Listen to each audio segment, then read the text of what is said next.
It's all about when you let go. You know, we see people, artists that, you know, used to do it back in the day, and you see them now, and they might have a job or be doing something else, and the first thing a motherfucker say is, that nigga fell off. And man, shut the fuck up. That nigga ain't fall off. And I'm a fucking millionaire. But don't talk about that nigga that got a job now. He didn't fall off. He chose to do something else.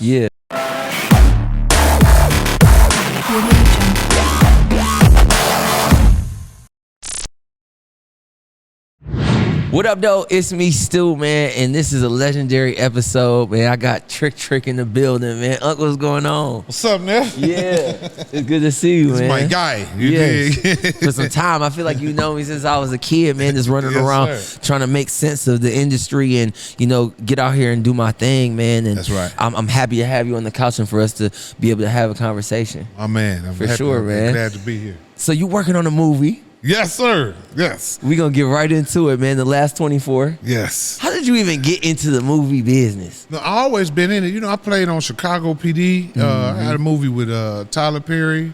What I was in that, you know, starred Tyler Perry's Alex Cross. The original, not the original one. The original was Morgan Freeman. And then Tyler Perry played Alex Cross. So I was in that movie and did title music for it. Joy Road was another starring Wood Harris and the Bushe Wright and Roger Guinevere Smith.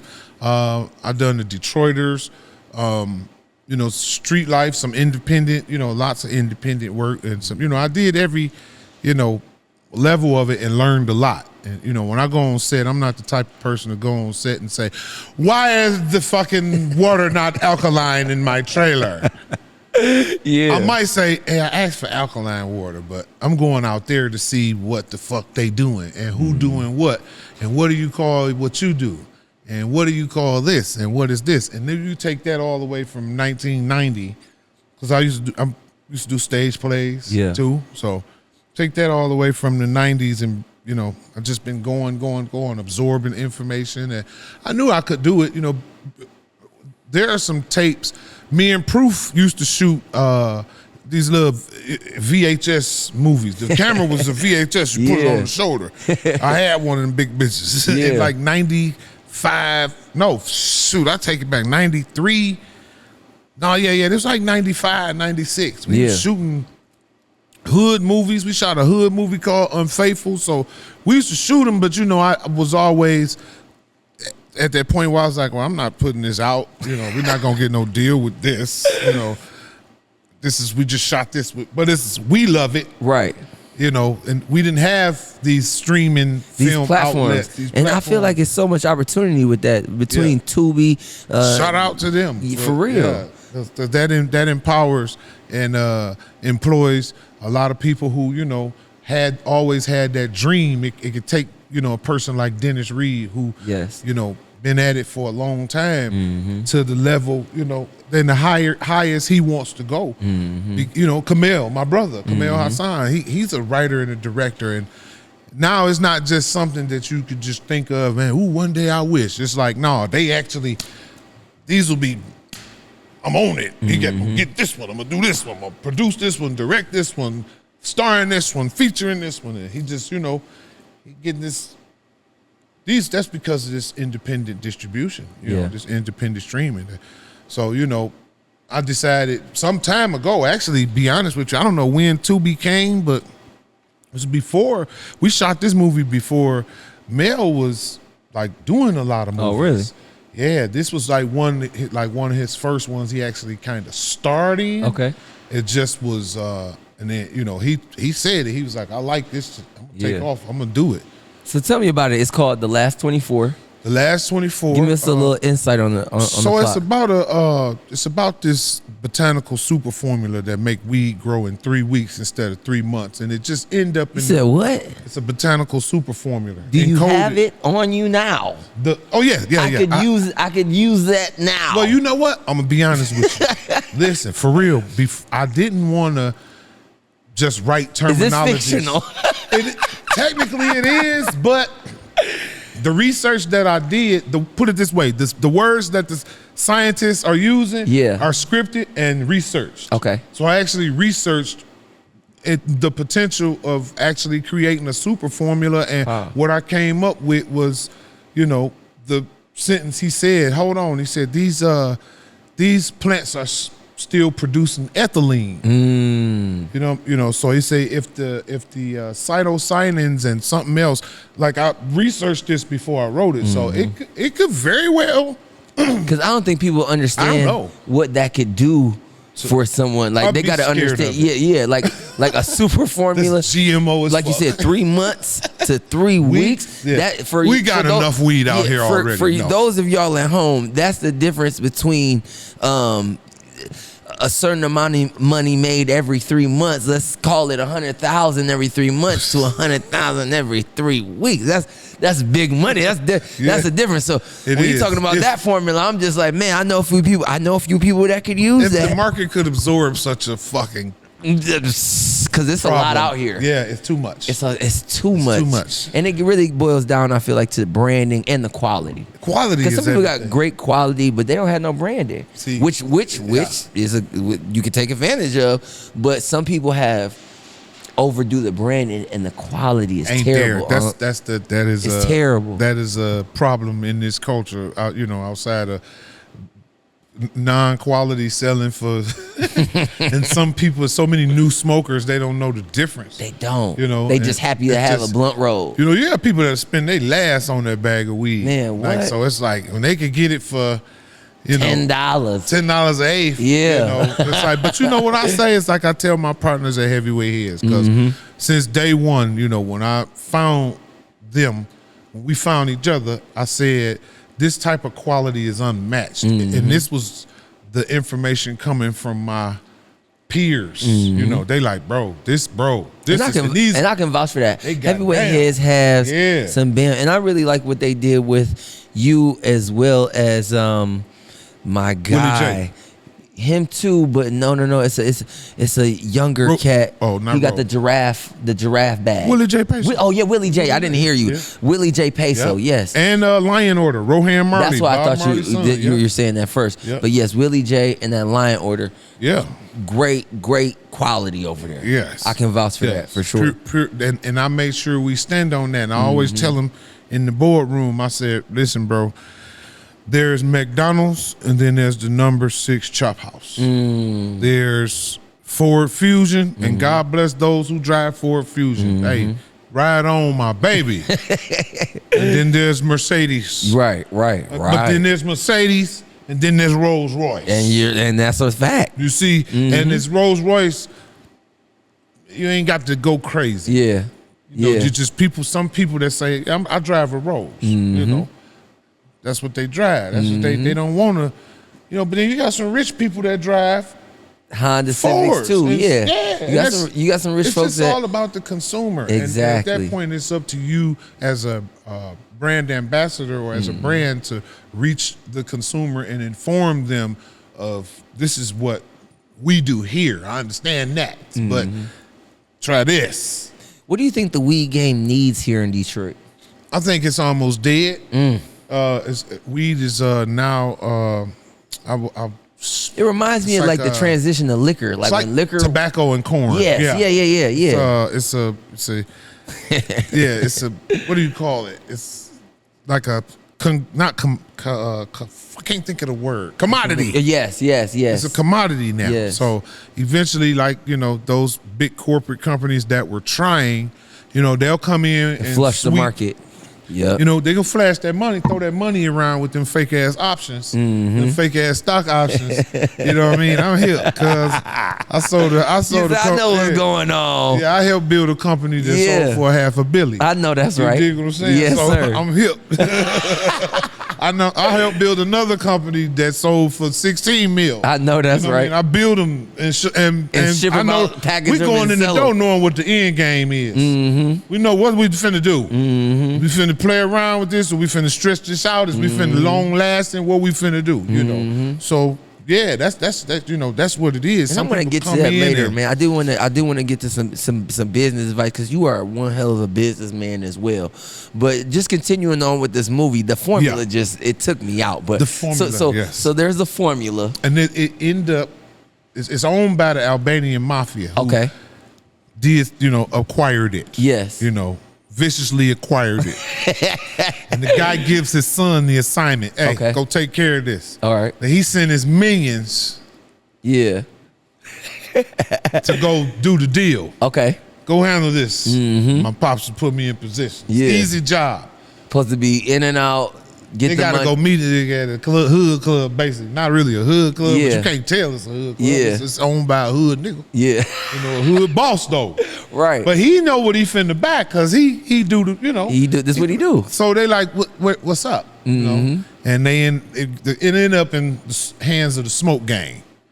And they want to know, well, what this worth some money. Yeah. This gotta be worth some money. Yeah. So let's find out what it's worth. And then let's go find out who want it and sell it. And put that out there. So it's that journey all the way up until they reach the buyer. Oh yeah. Oh yeah. And yeah, they got to deal with it. I'm excited for that. And like I said, I can use that formula right now, man. Tell me about some of the cast that you got in here, because you got some really dope people. I even seen like Mike Martin. He's a friend of mine from Michigan, and you got some dope people in there. You know what I'm saying? You got the family in there. Yes, it was organic. Naturally, if I'm gonna do a movie, you know, I always knew Camille was a great actor because he'd been acting since he was young. Yeah, I always knew. So it's like at this point in the game, it's like we got to utilize, you know, the options we have near and dear. So it's like he's great. DJ Thriller, he's great. So, you know, these my little brothers. I know what they could do. You know. And then, you know, as a producer, you know, Mikey Eckstein, I know what he's capable of. I know, you know. So it's all about putting the right people in the right plays together. The same as the business. You know, you put the right people in the right room with the right people and make something big. And so it was organic. You know, all of the cast that we found other than the ones we knew, which was Camille, DJ Thriller, BH, and Sko, Shiny D and Martini. Right. And Shatanya. We knew they didn't have to read. Everybody else, we got to get y'all. Yeah. But then we found Mike Martin and was like, whoa. Like, if this ain't what we talking about here, then I don't know what it is. I don't know who else to call. Yeah, and then we got a good looking cast. Yeah. You know, so and they're all very talented, not in a way where it's I don't know, it's so natural for them. It was everything just went so smoothly through the production process and the filming, and you know, it wasn't until after we called That's a Wrap that all the hell broke loose, you know, which is why the movie is so late. But I'm glad we waited. I'm glad it happens in, you know, God's time. Yeah, because I feel like a lot of people don't understand that you can't, like, you send the request up, I feel like, the guy, but he don't exactly tell you when. You get what I'm saying? It happens when it happens. And I think some people, we're so used to the instant gratification when we ask and we put the work in that some people give up before the blessing is able to arrive. Yeah. You know, in the same voice, I say, there was a great president once, he said, ask not what your country can do for you, but what you can do for your country. And I take that analogy and I go, ask not what God can do for you, but what you can do for God. And when that is the mission, you know, as well as a self-understanding, then you're going to get put in all the positions that you put forth. Yeah. That you say, that you speak, when you understand the science and understand the reality of, you know, universal law and the power of the Most High God and its connection. It's nothing is unachievable, but you have to maintain your service to the power, and that's in my eyes, that's to make sure that life continues, and you make sure life continues by not hindering it, and not hindering it in no type of negative fashion. If anything you do to help somebody is to help them be better, do better, get further. Never stop. I stopped 1 million of them. Yeah. You know, and sometimes can still stop them to this day if I believe that what you bring to this is not of righteousness and not, you know, honest and from my creator, then I'm gonna for sure block all that and keep it away from here. But other than that, it's like, yo, you do for God, bro, he gonna do for you, and whatever your little heart desire, a little bitty heart. I feel like I'm starting to understand that more and more, man. The more I feel like you said, the more you can do, the more I'm in the mindset of serving and pushing that out there to what I can do, right? Yeah. Like you're saying, as far as alignment with the righteousness and et cetera, and the better of people, right? Yeah. I see things just falling more and more and more into place. Believe that. You know, at a crazy speed. So Yeah. I love that you said that, man. When it comes to the business, you know, how did you transition to such a business mindset? You were in the entertainment, in the streets, but I think I've admired so much of your transition into this business mogul. You know, what was that transition like? Actually, wasn't a transition. I've been a businessman since I started selling cocaine back in the 90s. You know what I mean? I understood, you know, the quality of product, the amount of product, and what would return, and how to, you know, and that's a teenager. I was a teenager. You know, I've been to prison for that and all that. That's old, you know.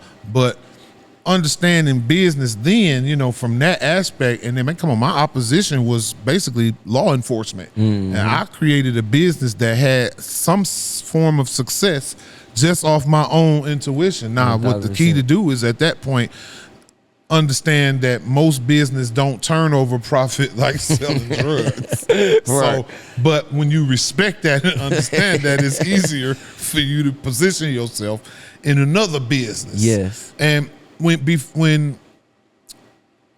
I went to Click Boom in '94 with Booty Bounce, he didn't like it because he didn't like fast music. He liked gangster shit, Tupac, all that shit, you know.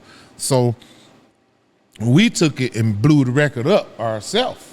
And then he said, Tricky, come up here to the car wash. I need to talk to you. You know. That's what he said. I want you, you know. After you done did the work and took it, and you didn't let the no hinder you. Exactly. No, now he straight up told me I don't like that. And then we end up later on down the line shooting the video at his car wash. And he became the executive producer, of course, the creator of Click Boom Records. But my business sense and the structure of business that I learned back then also from Styles, one of the other members of the original Goon Squad, and Proof. You know, they taught me about these one-stop distributors, and you know, we knew we created product. We get finished here, we could sell it for, the tapes will sell at $5, the CDs were selling 10. We got all the crack we need. All we got to do is get in the street and tell them about our dope. How we do that? Go talk to the niggas that's advertising dope. Who was them? The DJs. Let's go to the club where they dancing off the dope. We knew, you know, marketing, promotion. Yes. So we got the product. Let's go market and promote it. Same with now. You know, you got the product. I got the movie. I'm done. Now I'll go back on the move. Peter, I'm gonna turn down 200 interviews between my Forbes magazine interview and what I started doing last week because I ain't got nothing to fucking talk about. Let me finish my movie, then I got something to talk about. I love that, man. I love that. Shit. Because I don't think people understand like what that takes in the essence of the business aspect. Discipline. Yes. Discipline. Pure discipline. Self-discipline. And I think that's the key. That discipline is the key. And I was just about to ask you, you know, what advice do you have? But you just hit it on the nose with the discipline. I don't think they get how much discipline can change their life. One can only discipline himself. You could put a motherfucker in the penitentiary and give him 20 years. He's going to become institutionalized or disciplined or well-disciplined. So in fear of ever having that experience again, he won't go nowhere near a goddamn gun or whatever put him there. You know what I mean? Cocaine scares me. I don't want it around me. Get the fuck out of here with that shit. I'm fucking petrified. Heroin, don't even say that word around me. You see what they do to niggas for that shit? That fentanyl, that bullshit? No, sir. I'm cool. It wasn't until weed got medicinal that I got involved in that. Enough of the, I've been to prison for the shit. I'm cool. I don't want nothing. Let's do something else. And I was blessed enough to have the kind of focus and dedication and discipline to say, I'm going to studio. I'm going to studio. I ain't gonna get another bag. I'm going to studio. I'm gonna just wait it out. I'm gonna go to studio, and eventually it started paying off. And when I caught a line, it was like, I ain't letting go. I ain't letting go. Yeah. I found something I could do on my own, and it's all about when you let go. You know, we see people, artists that used to do it back in the day, and you see them now, and they might have a job or be doing something else, and the first thing a motherfucker say is, that nigga fell off. Hey man, shut the fuck up. That nigga ain't fall off. And I'm a fucking millionaire. But don't talk about that nigga that got a job now. He didn't fall off. He chose to do something else. Yeah. That's what the fuck he did. He chose, he said, I don't feel like fucking with this rap shit no more. I'm gonna do this now. You gotta respect that because it's easy. Well, it ain't as easy as people think in the music industry. Music industry don't pay like you think it pay. Don't you let these motherfuckers I done trick been you. on MTV, BET, and listen, I ain't up like I should be. I'm gonna say that. Yeah, I ain't up like I thought I was gonna be. Shit. You need a plan outside of that. You gotta really have a business mindset. You're not lying, man. And the branding, I feel like the branding is so important. I really like what you brought up earlier with the McDonald's, not just because I'm a McDonald's ambassador myself, but because it's so important. I don't think people understand the importance of brand. And for you, I think you've done such a beautiful job with your brand from coming from such a street background. I've never seen somebody so street party with 1,000 Caucasians, 2,000 white people. Like I've never seen someone be able to cross over to so many different fields of life. Because you gotta look at it, bro. We not put on this planet to be confined to nothing when it's so much more everywhere. Life is meant to be experienced. And I always say you need information. Information is usually conveyed best through experience.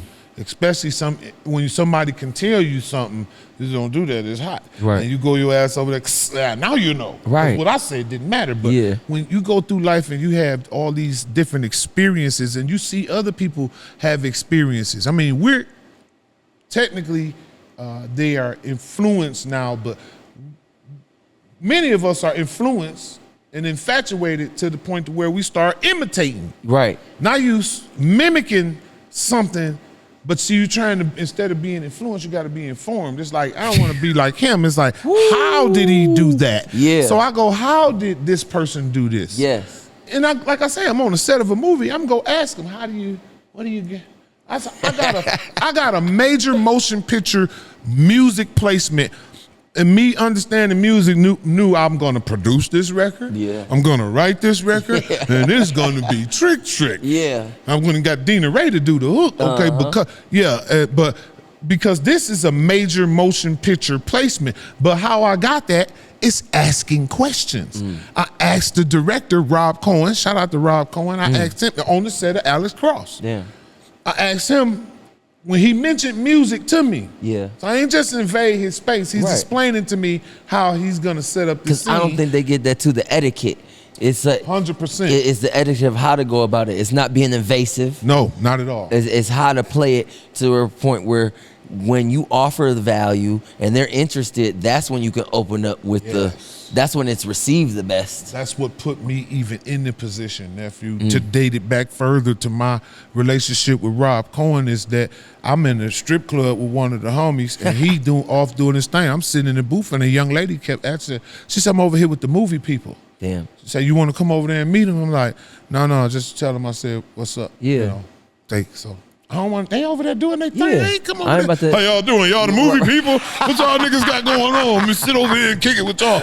No, I said, no, you go ahead. No, tell him I said, what's up? You know, let's go ahead, And then she came back over there and said, yeah, the guy says he knows you. He says, he says, you should come on over there. I'm like, no. Because one, I'm the motherfucking boss in this town. I ain't coming over to a motherfucker. You bring your ass over here. Come speak to me, I'm in this booth over here.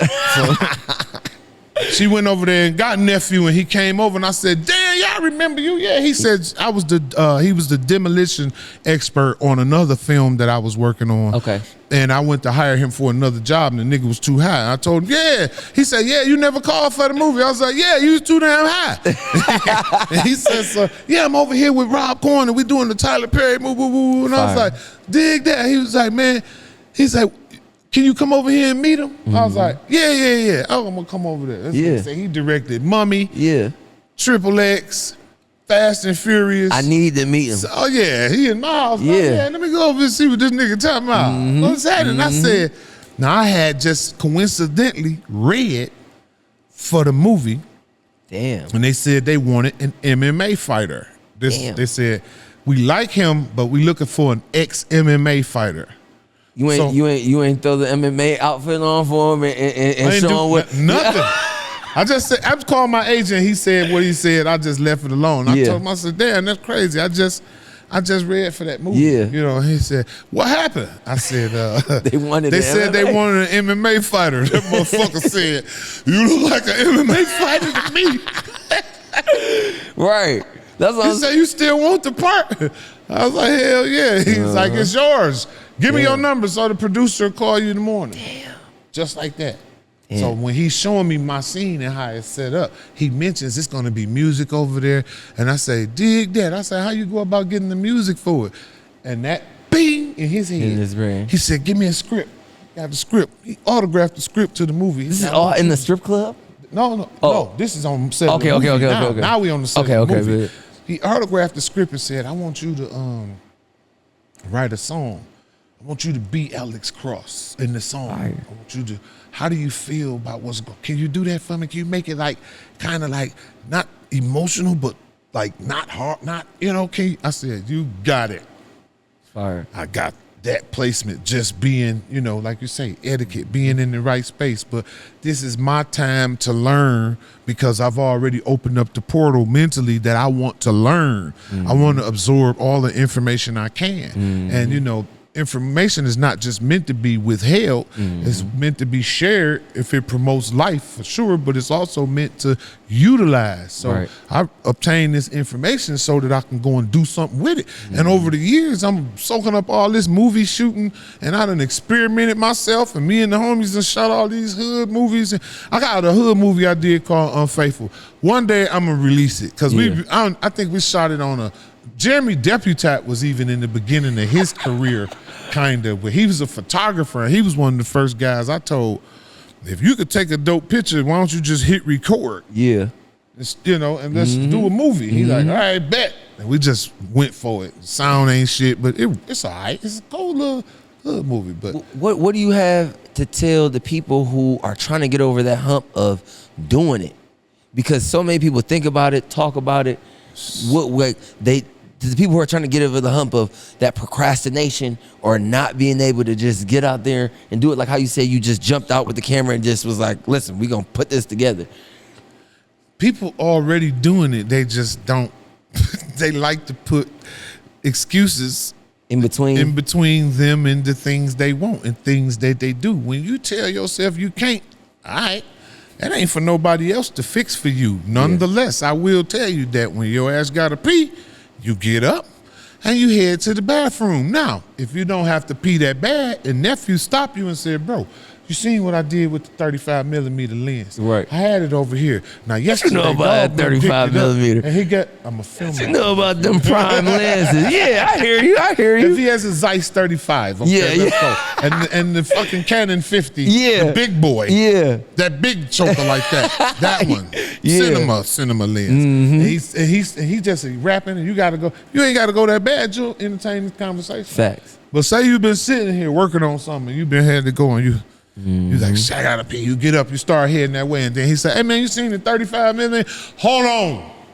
I'm going, hold on.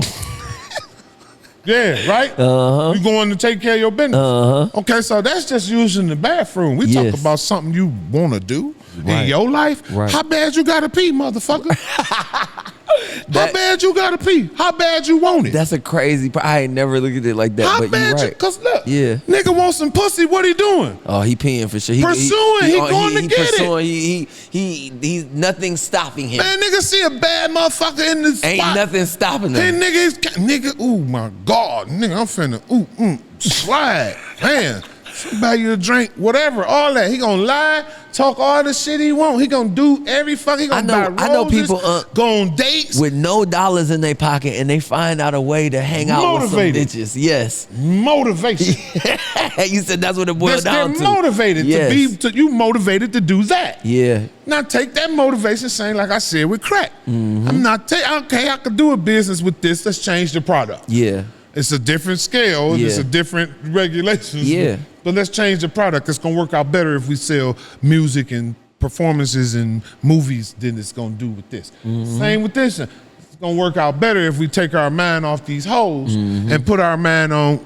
Look, this was an idea in your head. You right? Yeah, it was. This shit right here, right? Yep. Is that right? Yeah. Who had that idea first? Me. Is that right? Where did it come from? Yeah. Point to it. And then what you do? Made it real. Nigga, am I sitting in this motherfucker imagination? Nah. Okay then, I'm on the goddamn Stewe show. It's a reality out of your fucking head. Yeah. Who the fuck got in your way told you couldn't? Nobody. I wish a nigga would've, cause what you do? Made it happen. All right, well, what else you want to do? Some more shit. Hello? Yeah, you right, man. Every nigga got anything, but I went to see nigga podcast the other day. It wasn't like this. Right. Nigga had one camera, nigga had the table, nigga, that bitch had burns on it. Shout out to Cuz, cause I'm with the shits, you know. Yeah, you held it down. Right. But you like, it didn't look like this. It ain't this. But guess what? That nigga come in here or he'll say, Take the notes down there. Cause you come over to the new Blue Room, to my studio, my new studio. That's inspired by Snoop Dogg and Be Real. Fire. The entire compound. Fire. 4 floors. Yeah. You know what I mean? But if I didn't say, you know, we not different from the rest. Only difference is you letting some shit block your mind from what you want to do. Fact. And we not. Yeah. We all bleed the same blood. We all skin pierce at the same fucking level. We all are under the same God, living on the same planet. I don't care what you call it, him, her, it, all that. Bro, we right here, all of us on this planet. And one thing for fucking sure, we got to share this motherfucker. Yeah, you ain't lying. And you, on me, hey, man, I got to be dealing with this. I got to worry about this. Yeah. And what's connected directly to this, the wife, the kids, the grandbabies, the sisters, brothers, the uncles, the cousins, the grandma, the pops, moms, who all connected immediately. So I got to deal with this first. I can't be caught up in or even invaded.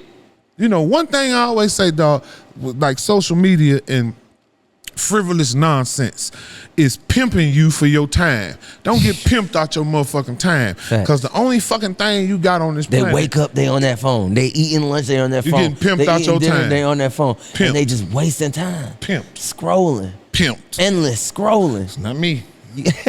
I got shit to do.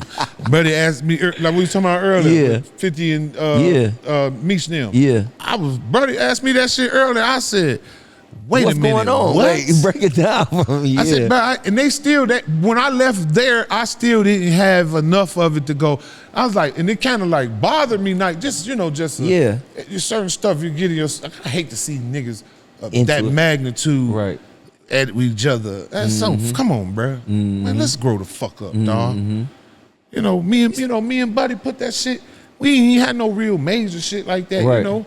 He might have said something. I might have said something back in the day. Man, who the fuck could change yesterday, dog? We got right now to be bigger. The power of better the now, right? That's all we got it right now. Yeah. We got this moment right now to make it bigger and better in the eyes of all as it relates to whatever they think about this nonsense or whatever it might be. You know, we better together, bro. Better together. All of One us. love, yeah. We all better together. You got such a strong voice, you know, especially for the city of Detroit. What do you have to say to the city and the state that we're in 2025? You know, what do you have to say to Detroit? Keep up the good work and do better with upholding and supporting one another. Do better with elevating one another. Shout out to those that do. I love to see how they do the shows together, and it'd be like 42 Thug, and Cash Down, and Fizz, and Peace, and like, yes! Yeah. I get off on them. Just love it. It's worth fighting for. Because we fought for it. We've been fighting for this shit for some time. It's worth believing in. You know, the result is all this greatness spread it everywhere, and all this motivation to be great, because all of us come from the same this shit in here. That cute shit down this other way, once we pass this here, that's cute over there. Yeah. But we come from, when we go down that way down Gratiot, it's another fucking story. Facts. And I'm on that bitch every day. Yeah. You know, so I know what it looked like on East 7 Mile. You know, I know what was going on over there in Vez and them hood. Over there on Gunston, over there, you know, Gratiot and yeah, bro. It was a war zone for a minute. It was too much bullshit going on. It was. Then to see them elevate out of those, you know, in every aspect, movies, music, businesses. Man, it's we on top right now. It's beautiful. We gotta be at all whole. We gotta hold dear to that. Yeah, we gotta hold that dear to us. We gotta hold our own dear to us. You're right. You know what I mean? Because more than the ones that we elevate benefit from it. Facts. It's bigger than just the Trick. It's bigger than Cash Down. It's bigger than Vez. It's bigger than 42. It's bigger than Aunt Beats. It's Aunt Beats babies. It's Vez babies. Yeah. You know, Cash Down babies. Payroll got us. Payroll babies. The Chaz got the Chase out the Chase. It's crazy to see. Like, it's the next generation. And we got to feed them with all the right shit. Yeah. Don't get them this shit. Now we got multiple elevated individuals that have a multitude of the next generation attached to them with the game and the support. Thank you.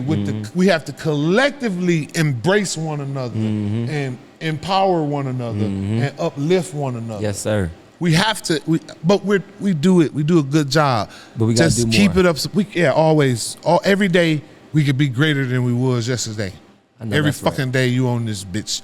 It's God give you a chance. Yeah. And you got a choice to make. And then thank you for this time, Almighty Most High. Yes, sir. Thank you for this moment. Yes, sir. And I'm gonna use it. Yes, sir. To uplift. Yes. To build. Yes. To help. Yes. To love. Yes. And to embody and amplify all the attributes of righteousness. Yes. Because that's what the power of life would want. Because what I'm doing is promoting life. I'm done with. I promoted death and destruction faithfully. I worked for the devil and didn't even know it. I ain't signed no deal with him. See, I ain't met the motherfucker. I was on a contract. I met the motherfucker when I know when I met him. What? In the mirror. I know that's right. Damn, that's crazy. I met that motherfucker in the mirror one day, and I was like, I don't like you, bro. You tripping. You thinking some shit because it ain't damn what was public. Yeah. The shit that was going on in here was horrible. You know? But it all had a righteous appeal to it. That's why I left the music industry. Now I still love music, still do music, still involved in the music and the culture of music. But the theatrics. The industry, I don't want nope. Somebody gonna die. And I don't want to do with that. We're gonna leave it. We're gonna leave it on that note right there. Listen, Uncle Trick, I appreciate you coming. The last 24. Listen, the last 24. Y'all go look at that. Y'all go look out for the movie. It's coming out. Hell of a cast. Hell of a plot. I can't wait to see it. Y'all know what's going on. The Stew Show. It's me, Stew. Trick. Let's get it.